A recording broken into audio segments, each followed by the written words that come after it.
Welcome to today's episode, the podcast where we discuss the most recent installments of a different series every show. It is Monday, September 15th. Pilot season is in full swing. Amazon Prime has been releasing pilots left and right. They did the runarounds recently. They had Dark Wolf recently. Now we have The Girlfriend, and The Girlfriend is not a sequel series to Girlfriends, that's comedy sitcom from the early 2000s. It is instead Michelle Francis's adaptation to her novel in the 2010s, which I have not read. Her debut novel, and then she wrote 2 sequels to it. This was directed, this first episode, by Robin Wright, who also stars in the series. She has a huge role in this. They sent her the script, they being Naomi Sheldon and Gabby Asher, the creators for the series. The developers, yeah. Yeah, once she read the first episode, she loved it. She became the executive producer, and she also was even a big reason why Olivia Cooke was cast as Cherry in the series. They have so many executive producers. I'm looking at this. Robin Wright, Will Tennant, Phil Robertson, Caroline Norris, Michelle Francis, Gabby Asher. Okay, so the writers and creators, Dave Clark, John Zoes. It goes on and on and on. But actually, the cast is fairly small in the first episode. Robin Wright, Olivia Cooke, and Laurie Davidson, who I'm not familiar with Laurie Davidson up until now. Those were the main stars. Yeah, Laurie Davidson, he was a main character in Guilty Party. He also was in Cats and also Mary George, which came out last year. We talked about Guilty Party so long ago, I don't remember a thing about that show. But this is interesting. You told me at the beginning of this, maybe we might not do this show if I don't like it. I think you assumed it was going to be more like 50 Shades of Grey that it ended up being like. I know that the book was like kind of had heavy, subtle incest tones, and I wasn't sure how much of that was going to be adapted into the original series. It's about an overbearing mom who gets jealous of her son's new girlfriend. That is the show in short. Yeah. Well, and from the poster, it seemed like it was going to be Olivia Cooke and Robin Wright kind of fighting over Danny. Well, you got the mom and the girlfriend. Yeah, both. He's in the middle. There's a broken wine glass there, and they're both trying to get his attention. You're right. Like I can totally understand where you're coming from. However, it's more when they say psychological thriller, it's between the two women, and they're both trying to like who's the eviler, who's the more badass between the two of them. It's a mean way of putting it, but in the first episode, they actually don't come to like battle to each other. It's kind of just preparation. It's like their first meeting and why they start off on the wrong foot. The first few minutes, I would say, maybe you do hear like crashing in the house. It's dark at night. They're screaming. Someone falls into the pool, the indoor pool that we see later on in the episode. And then it jumps to 5 months earlier. So we don't know what's about to happen there, but there could be a murder. Why does it always have to start off with a murder? A foreshadow? Know that, like the Hunting Wives did the same thing. I think the pool thing here is supposed to be a reference to the book because the book's cover is someone inside a pool. It's interesting that you pointed out the Hunting Wives because when I walked into this series, that's what I thought I was going to get the vibe of, which was this rich socialite who just felt that she was in control of everything and everybody was going to become her victim. Instead, though, you do see Laura, who's on top of her world. She's telling off the people who work for her. Like, she's like, why can't I find good help anymore? She's very in control of Daniel's life. What's she do? So like in the first scene post like the 5 months earlier, yes, it is her like in her really expensive house, and she thinks she's alone. She hears a crash downstairs. She goes downstairs and she thinks it's the cat that's like smashed a vase. She goes swimming. That's when Daniel pops up. That's her son. He jumps in the water and they kind of do like this tango in the water. And it's weird because like obviously a lot of skin-to-skin contact. So let me try to track the events here. She wakes up, hears a crash, and then she comes downstairs. She's not waking up. She's in the house. She's on the phone. She's yelling at her intern or the person who works for her being like, why can't I get good help? And then she hears someone else in the house, and she thinks that it's the cat. Later on, we find out that Daniel and his girlfriend had actually gone to the house. They thought that they were going to be alone for a while, and so he actually causes the crash downstairs to get his mom out of the room so that his girlfriend can escape. There's a film, I remember it didn't get great reviews, but in 2015 it was called The Gallows. It was a horror film, and they kind of did the thing where it was two different perspectives or two different like cameras, and you were able to see what one thing was, like a crash 5 minutes later, and it seems like that's exactly what they're doing here. You see the crash from Cherry's perspective later on. She's up in the closet, and she makes a noise accidentally, and it's like a horror film where Laura's character is walking into the closet, and she's about to get caught, and that's when Daniel causes the vase to smash downstairs. Now, the cat gets blamed for the vase, which is unfair because then the cat gets thrown out a window later and we never see the cat again. Wow. But the point is that, yeah, they're in the water, and that's when Daniel tells his mom about his new girlfriend and why the new girlfriend reminds him of his mom, which is also a very strange line, but I think it's meant as a compliment. And It just seems like a Norman Bates line. A boy's best friend is his mother. That seems exactly what they're almost paying right. homage to. She also, the girlfriend, Cherry, also says, "You're a mommy's boy, right?" And then he's like, "Yeah, and are you?" And she was like, "I would be a daddy's girl, but my dad died when she was 14." So, and then they say that that was 15 years ago. So in the show, she's 29, and on Wikipedia it says Olivia Cooke is 29. However, Multiple sites say she's 31. It's like you who can't knows? you can't figure out. She's a vampire. Right. And so, well, that she's being introduced, that's where Laura finds out that her son is dating. I guess she also invites him to dinner, and so that's where the girlfriend first comes into play, and they have their first one-on-one meeting. And there's a lot of like, who comes off worse at that time? Like, we have to kind of determine that ourselves because Laura gets her own interpretation of the scene, while later on you see Cherry's, and they both kind of come across scummy. So is it the dinner scene when that they first are together, or is it the pool scene? The pool scene with Laura and her son Daniel. Okay, so Cherry wasn't there at the pool scene. That So would yeah, be what weird. happens in the dinner scene then? They come in and they're like, "Hey, how's it going?" Well, yeah, but you were saying that like the characters themselves are supposed to be worse than one another. What do they do? Oh, so like Daniel takes his girlfriend to his room, and then he tries to sleep with her there. But then Cherry decides to give him a blowjob instead. She doesn't want to ruin her outfit, which she may try to return later on. And then the mom or Laura ends up catching them in the midst of that, but doesn't say anything. She walks out of there real quick, and Cherry picks up on the fact that Laura probably saw them. Later on, I feel like Cherry feels that she is coming across wrong because everything she's saying, it seems like Laura is taking the wrong way. While at the same time, Laura at one point spills as in with air quotes, hot coffee or hot chocolate on her. And like, it's funny because from Laura's perspective, Cherry screams, "Fuck." And in Cherry's viewpoint, she just gives Laura this strange, like, "Really? Are you going to do this to me right now?" And so then she goes to the bathroom, and that's when Laura picks up on the fact that Cherry may have stolen her bracelet. That's also when Cherry decides to throw the family cat out the window because it scratches her. That And just sounds crazy. See, it seems like the series is just obsessed with POV. Like, right, but like, given that this is Robin Wright's baby, like she's the one who not only worked on casting but on directing directing. and doing, like, it's an accomplishment, I would say.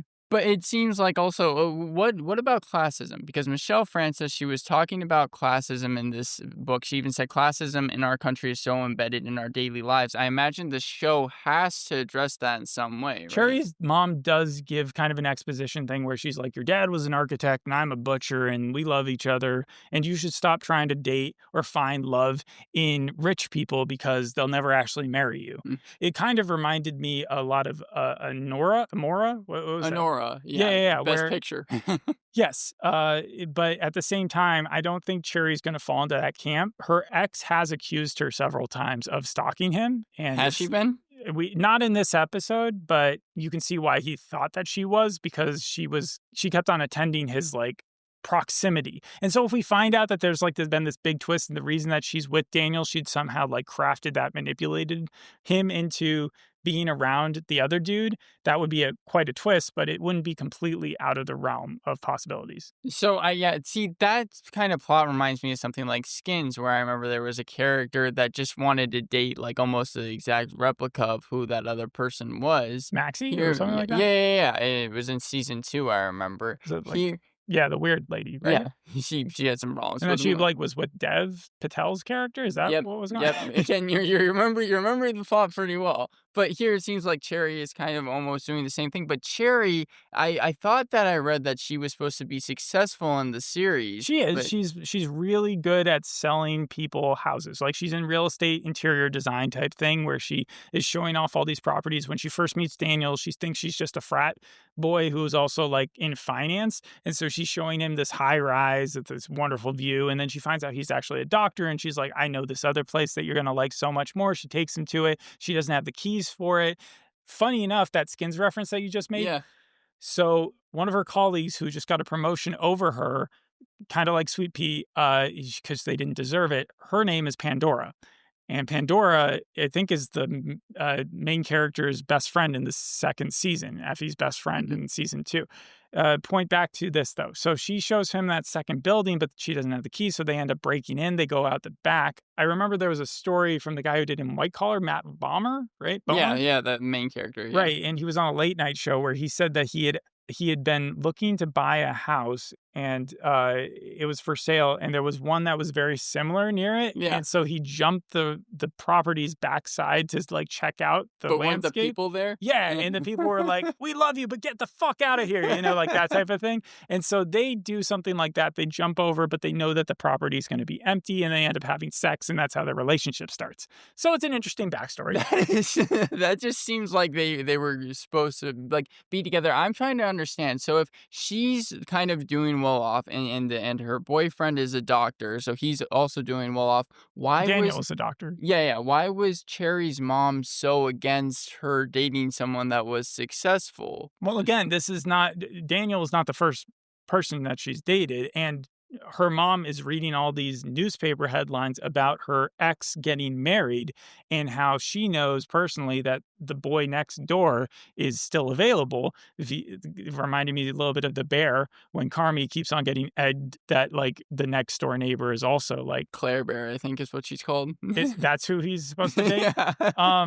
Yeah, so like she's being kind of pushed towards that, but at the same time, she's already dating Daniel. So she's like, I don't really care about that, mom. I have my own stuff figured out. At that point, we still think that she's the reasonable one. It's not until the very end where the ex-boyfriend does confront her and says something along the lines of like, my bride to be did saw you stalking me and like get out of my face, you're stupid, and then she punches him in the face and you think that's the end of it, but no, then she does the surgery on the pig later on and sticks the pig's heart into the cake. Prior to her sticking the heart into the cake, did it seem like she was in the right to punch him in the face? Because it seems Yeah, like he was also being yeah. absolutely. Yeah. The punch to the face, even though Laura saw it and didn't really have the context and probably is going to make bad assumptions about it, that was a reasonable response.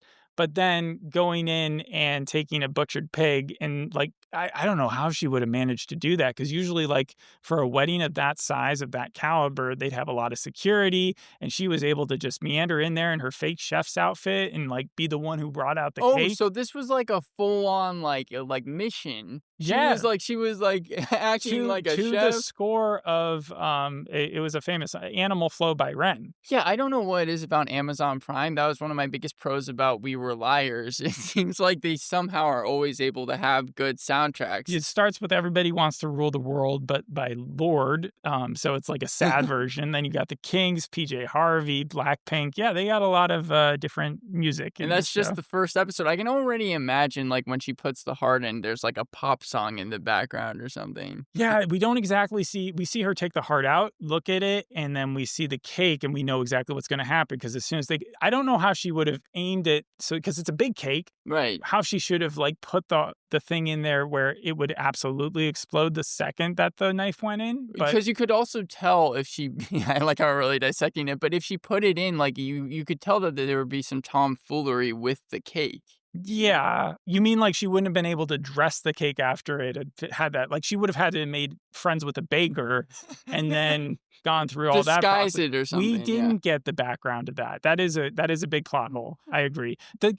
Yeah, I feel like we're not talking enough about the fact that she let go of a family cat. Like everything else, I would forgive her for, even the stuff with her ex. Like people are crazy, but people love their cats, their animals, their dogs, like, and just to like throw out a family animal and possibly like so that it never returns. I feel like Laura's response to, oh, our cat is missing over 2 days. She's not nearly as panicked as she should be. And at the same time, Cherry's just a monster. Like, why Especially would you when do that? when it's an indoor cat, yeah, and you're kind of introducing it to the outside, the chances that it's going to die. Now there is a flyer that Laura puts up, and the picture of the cat seems to have the cat, and this could have been like an indoor part of their mansion or something, but on the grass. So it seems like even though it's an indoor cat, they had a picture of it just outside for some reason. So you're saying that that's really the turn in character. It seems like the show almost is focused on making the heart kind of the big thing, but you're focused on the cat. Honestly, the cat thing, they played it as if it was a normal thing. Like, oh, I got scratched. Oh, this should be allowed. And then they moved on.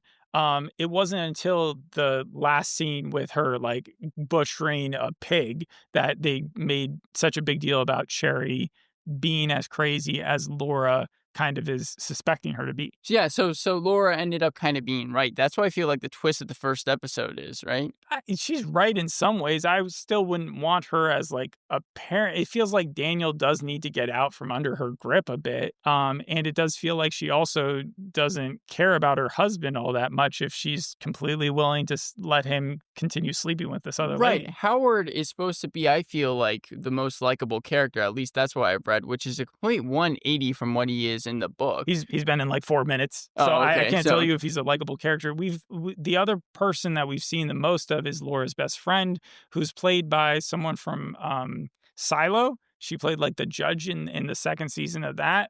Mostly, she was also in the first season, but she's Is her name Lilith? no Isabella, and her daughter's also in the series. Isabella is kind of just a free for all spirit, and she's the one who's kind of like back talking Cherry. And I think later on will be the one who's doing like PI research on Cherry. Huh. Okay. You're talking about Tanya Moody. That's the person that plays Isabella. Right. So Cherry had this scene during the dinner where where they were like, "So where'd you go to school?" And she said, "Such and such a place." And they're like, "Oh, we know the head person, like the head girl who was there at the same time that you were there. Do you know her?" And she was like, "Yeah, sort of." That is completely Catch Me If You Can when Right. they're having the dinner scene and then he's talking about the professor and Leonardo DiCaprio doesn't know what he's talking about. I wonder what they're gonna scrounge up about her, because this does feel like it could have been Sweet Pea in like 4 years. You know, had she changed lives and like gotten a new haircut and like just remade her life and tried to like pass it off as her being this cool girl, like that seems like where it's going. Who do you want Danny to kind of side with more at the end of the series, Cherry or Laura? Well, see, there's nothing like Cherry hasn't done anything wrong in their relationship yet. And Laura has been a weird mom, but like she's not done anything terrible in her relationship with her son either. So right now, nobody has, like, for Danny's point of view, done anything to deserve one over the other. It's kind of just, why can't they just be friends? You know, from his point of view, they're the same person. I'm sure both of them don't appreciate that comparison. Do But you think that episode 6 is going to end with them finding some common ground? right. And so, like, the fight that we hear at the beginning is them having ganged up against someone else. You know, maybe even the boyfriend came back, the ex who's already crazy, and they're like teaming up to kill him. The more and more I hear about the series, the more I understand reviews that are calling it escapist television. For sure. Like, it was entertaining, and I did not feel by the end as viscerally like upset as I did after The Hunting Wives, where I was just like, you have this victim who is being abused and taken advantage of. Instead, you just have like these two kind of crazy ladies who are going to sort something out by the end of it. And so for that reason, I would give it a 6 out of 10. A Like, 6 out of 10. it's Okay. gonna pass. So it passes. It's better than their average show. Are you going to watch the rest? 'Cause No, again, no, it's no. only 5 episodes. Are you at least going to skip through? No, I don't think so. Olivia Cooke is such a good actress, though. Like, I'm not saying never, ever, but for now, No. From what I understand, no one is coming out saying that this is going to win any awards, but Right. it seems like all the reviews are saying, like, yeah, if you just turn your brain off, you're going to enjoy it. It has a 7 on IMDb, 85% on Rotten Tomatoes, critic score, 78% audience score. Forbes called it Amazon's best new show. And then The Girlfriend got 3 out of 4 stars, as Roger Ebert called it outlandish but undeniably entertaining. It's definitely a guilty pleasure show. It's just not, I don't think, for me. However, I think I pointed out, like, Robin Wright, I'm surprised at how good she did as a director. And so, like, for an adaptation of a book that we've done a lot of book series, and usually they have like a 4.4 or more on Audible when I either listen to those Right. or not. This had a 4.2. So I wasn't all that encouraged by just the book's rating and the TV show, at least the first episode. But I would have said the same thing had I only watched the first episode of Better Better Sisters. Sisters, I would have right? said this is a great show, and then later on it kind of fell apart to me. I So, remember, yeah, it's weird because I would feel like Robin Wright, and I know it's a lot of work, but would direct all 6 episodes. But it's strange because Time said The Girlfriend totally falls apart in episode 4. uh-oh. But the first episode she didn't direct. Let's not go too far out of it. Yes. So yeah, again, they decided not to give the episode's name. So episode 1, 51 minutes, 6 out of 10 from me. Go watch it if you haven't seen it. Thanks for listening. We'll see you in the next episode. Hope you enjoyed this one. Bye. Bye.